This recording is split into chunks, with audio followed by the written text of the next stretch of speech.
Hello everyone, my name is Hannah. Today I want to share some important information about a health issue that affects many children around the world.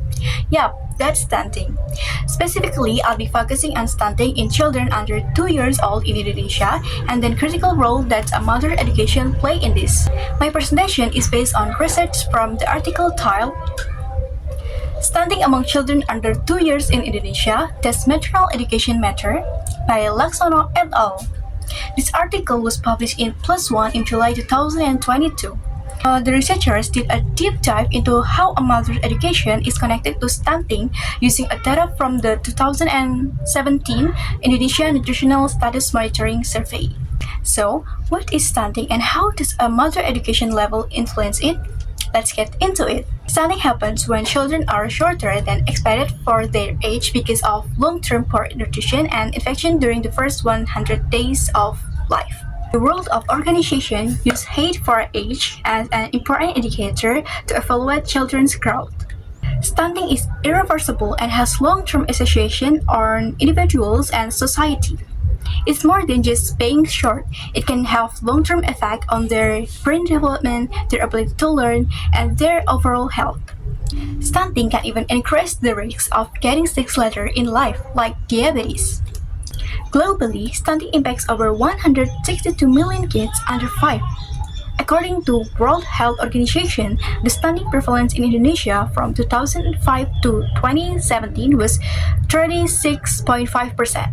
Now, let's talk about the research method used in this study. The researchers analyzed data from 70,293 children under 2 years old in Indonesia. They look at factors like the mother's education level, where the child lives, urban or rural, the mother's age, marital status, and whether she was employed. So, what did they find? Well, the study showed some really important connections. First, the researchers found that across Indonesia, about 20.1% of children under 2 years old are stunted. Some provinces had higher rates than others.